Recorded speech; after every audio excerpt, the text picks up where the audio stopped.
Bonjour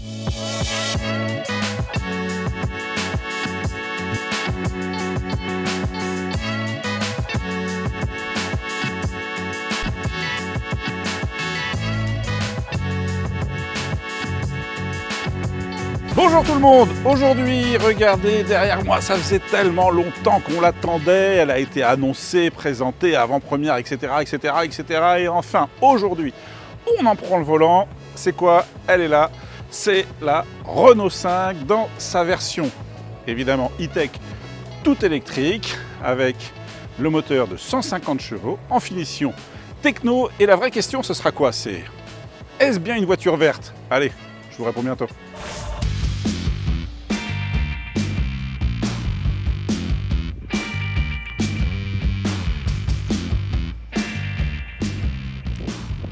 La R5 est proposée en deux finitions, la finition techno et la finition iconique. Ici, on est sur une version techno avec, regardez cette couleur, elle s'appelle Vert Pop et c'est la couleur qui est gratuite avec cette finition. Je trouve que ça lui va plutôt pas mal. Les jantes sont du 18 pouces, inclus également dans la finition techno. Alors cette R5, bien évidemment, vous l'avez déjà vu dans différentes publications, mais est-ce que vous avez repéré tous les petits détails? Alors on va les regarder. Par exemple, est-ce que vous avez repéré que cet éclairage en bas ici du bouclier, eh bien cet éclairage fait référence clairement à la R5 Turbo. Est-ce que vous avez repéré que sur les feux full LED, eh bien regardez, vous avez cocorico, un petit drapeau bleu, blanc, rouge. Alors, par rapport à la R5 qu'on connaissait dans les années 80, les feux ont changé, mais ici, ils en reprennent quelques éléments stylistiques, mais un peu plus agressifs. Là, vous voyez, en bas, ils ne sont plus rectangulaires. Il y a ces espèces de petites griffes qui marquent quand même un avant plutôt dynamique. On continue dans les petits détails. Alors là, regardez, il faut l'avoir vu. Le petit coq sur le pare-brise, eh ouais, c'est une voiture française, fabriquée en France. Même les batteries sont fabriquées en France. Il faut le dire quand même, cocorico. On regarde maintenant la partie latérale. Toujours, bien sûr, la signature ici 5. Un petit jonc rouge au niveau du toit. Alors les dimensions, elle fait 3,92 m de long sur 1,49 m de haut et 1,77 m de large. L'empattement, c'est 2,54 m. Ça en fait une citadine, mais une citadine plus en fait. Une citadine avec laquelle vous pourrez partir en vacances, puisque d'ailleurs, le coffre est un des plus grands de sa catégorie. Il fait 326 litres. Allez, on passe à l'arrière et on reconnaît encore quoi? Eh ben, la signature R5 avec ici les feux plutôt verticaux. Renault 5, il n'y a pas de doute, hein, c'est marqué dessus. Moi j'aime les, regardez, on le voit bien là, les ailes élargies, elle est bien assise sur la route.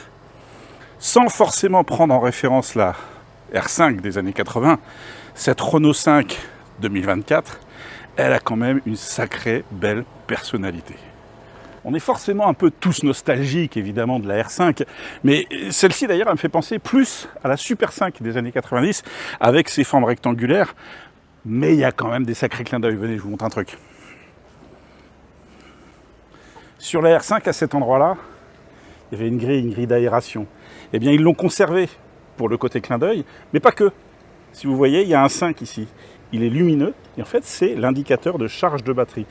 Chaque barrette ici, c'est 20%. Donc ça veut dire que du premier coup d'œil, on peut voir à combien on en est de la batterie de l'extérieur. Et quand on recharge aussi, on peut le voir. C'est un petit clin d'œil, mais franchement, ça a également son utilité.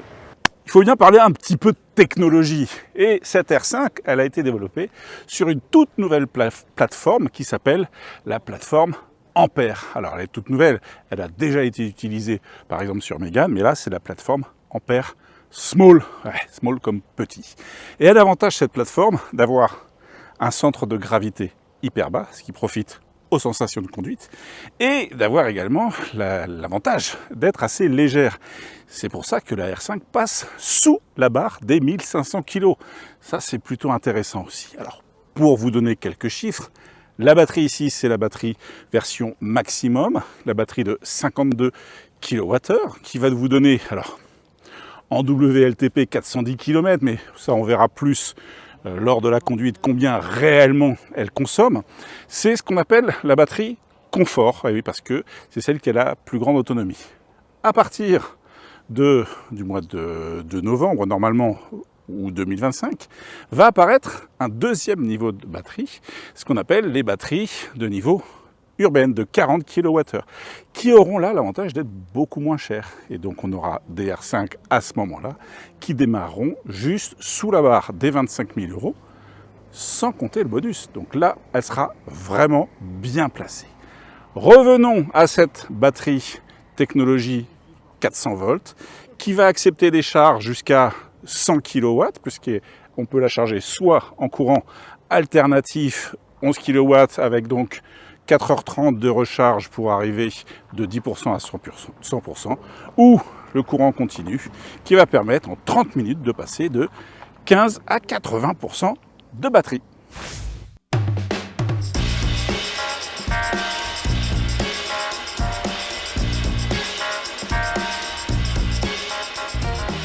Ça faisait 2 ans. 2 ans qu'on attendait quoi, que j'attendais quoi, ça, prendre le volant, enfin on y est. Et alors on va pas le prendre n'importe où le volant. Non, regardez, je vous emmène sur une de mes routes préférées. On est juste derrière Monaco et c'est une route sinueuse comme ça. Et on va voir un petit peu si on peut s'amuser avec cette Renault 5. Parce que on nous dit, elle est légère, moins de 1500 kg, relativement puissante, 150 chevaux. Et puis avec, encore une fois, le centre de gravité rabaissé. Donc, est-ce qu'on va pouvoir s'amuser, prendre du plaisir à son volant? On va le vérifier tout de suite. Alors, avec le Multisense ici, je vais me mettre en mode sport. Alors, il y a plusieurs modes, hein, éco, sport, perso, etc. Là, je l'ai mis en mode sport. Alors, comme on est dans une version techno, ça ne change pas l'habillage de couleur comme ça pourrait le faire dans une version iconique. On a juste des petits bandeaux lumineux rouges. Allez, dernier Dodane. Je ne sais pas si vous le voyez derrière, hein, mais il y a un garage Rolls-Royce. Je ne veux pas le voir, je ne le vois pas, je ne m'arrête pas. Allez, on est parti. Alors, en conso, là, je suis à... je suis pas au 14.9 annoncé hein, en WLTP parce que je suis pas sur un cycle WLTP, je suis sur un cycle de plaisir. Et donc, sur un cycle de plaisir, on regarde pas. Donc, je suis là à 17.3. Mais quelque part, 17.3, c'est pas énorme. Et je pense que c'est dû justement à la légèreté de la voiture. Donc là, bien évidemment, hein, je suis dans le respect des limitations de vitesse. Ah, un petit lacet arrive, on va vérifier tout de suite comment elle réagit. Bah écoutez, ça réagit plutôt bien, la direction est très directe. J'aime bien les suspensions, elles sont mi-souples, mi-fermes. Alors elles ne sont pas adaptatives, hein, mais elles sont bien proportionnées justement entre confort et rigidité. La voiture, elle n'a pas plongé dans le virage, ça c'est vachement agréable. Regardez le paysage. On n'est pas bien là pour essayer cette R5. Magnifique. Magnifique. En fait, ça confirme, hein, c'est pas qu'une citadine. Non, non, non. On peut aller sur les routes. Alors, bien sûr, l'autoroute, mais ça, je vous le passe. Hein, autoroute, on met toutes les aides à la conduite, on se laisse conduire. Il n'y a pas de plaisir de conduire. Et encore une fois, là, je suis là pour le plaisir de conduite. Mais regardez ici. Franchement, à en oublier que c'est une électrique. Vraiment.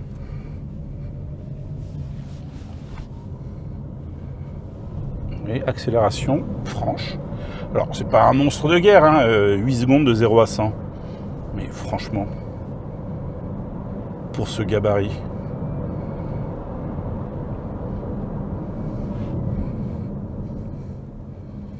très bonne note sur l'agrément de conduite.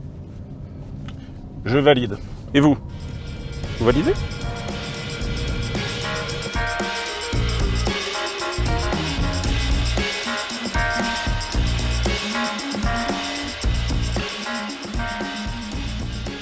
prise en main de la R5 E-Tech et regardez ici, on a 405 km d'autonomie.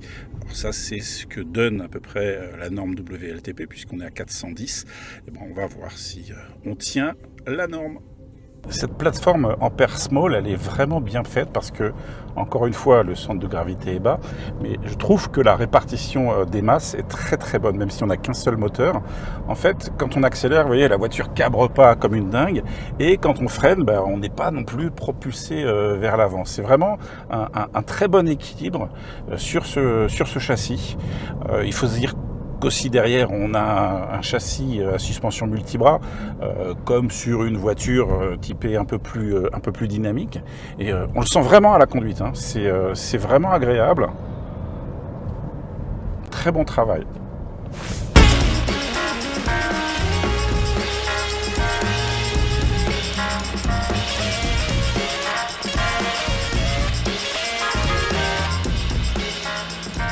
Une très bonne surprise encore avec cette Renault 5, c'est le coffre, parce qu'il s'agit en fait d'un coffre parmi les plus grands de la catégorie. Regardez ici, 326 litres, j'ai une valise cabine, des sacs, ça rentre parfaitement, je peux même en mettre une autre par-dessus. Encore une fois ici, une bonne surprise pour cette Renault 5. À l'avant, pas de coffre, et non, parce que regardez, tout l'espace est pris par le moteur. Et oui, le moteur électrique en fait est sous le capot et vous voyez qu'il prend bien toute la place. Alors, certains diront, mais là-dedans on peut mettre un thermique.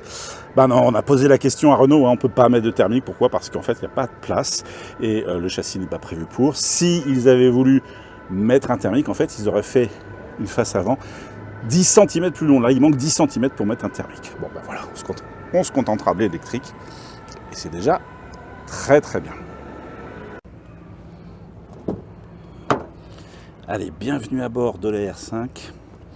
Ici, la finition techno, ça implique une garniture, alors façon jean, parce qu'en fait c'est du textile synthétique qui est fait à base de bouteilles de plastique recyclées, mais ça rend bien. Regardez sur les sièges, j'aime beaucoup le mélange des couleurs.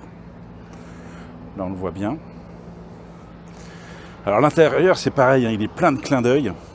On va les détailler ensemble. Mais regardez déjà l'accueil. Moi je trouve ça très sympa. Et encore une fois ces sièges, ces sièges ils me parlent. Le design des sièges, déjà ergonomiquement il est très bien parce que vous voyez ce sont des sièges enveloppants. Mais regardez au milieu ici, on a cette sorte de hache avec justement les renforts sur les côtés. Et bien en fait tout ça c'est un hommage au siège de la R5 Turbo. On va les mettre en incrustation, mais c'est une belle réinterprétation moderne et surtout confortable. Là ils ont réussi vraiment un parfait mélange. Et ce que j'aime bien dans ces sièges à la conduite, c'est que la voiture, elle a des suspensions qui ne sont pas forcément typées sport. Mais quand on conduit dans des petits virages, et bien en fait, ces sièges ils compensent un petit peu les jets latéraux et donc vous êtes vraiment bien maintenu. Très très bon point, et pour l'esthétique et pour le confort. À l'intérieur, on retrouve aussi cet esprit de la gamme iconique de chez Renault, à savoir des clins d'œil au passé, mais beaucoup de modernité. Alors parmi les clins d'œil au passé, un que j'aime bien, regardez ici, vous voyez le ciel de toit. Et bien en fait, il est texturé comme sur les R5 de l'époque. Perso, j'adore. Le clin d'œil, je l'ai. Tout comme, regardez, sur la planche de bord ici. Vous voyez le design ici. Là, c'est pareil, c'est emprunté au passé. Mais ça reste moderne. Vous voyez, par exemple, on a une bande lumineuse rouge qui va changer de couleur suivant le mode de conduite utilisé, puisqu'on a, vous voyez le bouton ici, Multisense, qui permet de varier de éco, confort, sport ou personnalisé. Le design intérieur est vraiment propre à la R5. Regardez par exemple les aérateurs. C'est ce qu'on appelle du rectangle arrondi. Ça c'est pareil, c'est du petit clin d'œil à la R5, mais on a également des choses complètement modernes. Vous voyez ici, on a une dalle de recharge du téléphone portable. J'aime bien aussi les raccourcis des boutons pour la clim. C'est très pratique. Des petits rangements. Je trouve que ça manque un petit peu de rangement. Les bacs de portière sont pas très larges et ici c'est pareil. On arrive vite au bout. Bon, on a un petit rangement aussi sous la coudoir. Ça manque un petit peu de rangement, mais bon, on va pas chipoter non plus. Derrière le volant, place à la modernité, avec vous voyez ici un écran complètement numérique, qui va changer de couleur d'ailleurs suivant les modes de conduite. Là, un petit bouton magique. Vous voyez le petit switch là? Eh bien, vous cliquez, vous appuyez 2 fois dessus et automatiquement, il va pouvoir désactiver certaines aides à la conduite, le maintien dans la voie ou autre, mais ça chute, j'ai pas le droit de vous le dire. On retrouve sur la console l'Open Air Link 10.1. Il va embarquer un assistant planificateur pour la route. Ça veut dire quoi? Ça veut dire que vous programmez une destination et lui, automatiquement, va savoir quand est-ce qu'il va falloir s'arrêter pour recharger et il va préconditionner la batterie. Il embarque également de la technologie Google pour tout ce qui est recherche et autres. Et aussi un petit assistant qu'on va appeler tout de suite. Hey Renault. Bonjour. Et comment puis-je vous aider? Et donc, vous allez pouvoir lui poser des questions en langage parlé. Et grâce à la technologie ChatGPT, il va pouvoir vous répondre. Selon ChatGPT, la technologie permet désormais de poser des questions en langage parlé, offrant ainsi la possibilité d'obtenir des réponses de manière plus interactive. Regardez le design ici du petit levier qui permet de passer la voiture en mode drive ou autre. Eh bien, en fait, c'est inspiré d'un tube de rouge à lèvres. Et oui, fallait le deviner. Et en fait, on peut aussi acheter des éléments pour le remplacer et le personnaliser.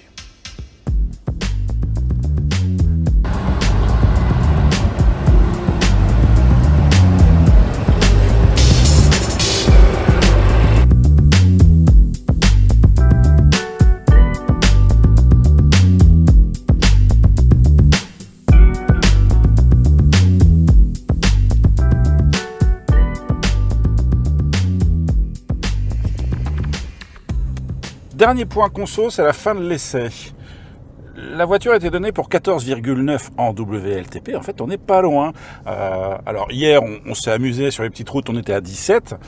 Et là, aujourd'hui, on est à 15,5. On a fait de la ville, on s'est arrêté, redémarré, etc. Donc en fait, on est quand même beaucoup plus proche des 15 que des 17. Au final, la batterie, elle va bien pouvoir faire les 400 km annoncés. Donc là, pari gagné. Il y a du freinage régénératif sur la voiture.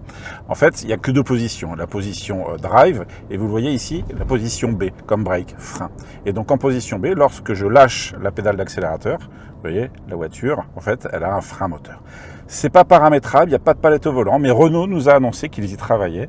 Et en 2025, normalement, on devrait avoir un vrai freinage régénératif avec des palettes pour le paramétrer et arriver jusqu'à l'arrêt complet du véhicule, ce qu'on appelle la technologie One Pedal.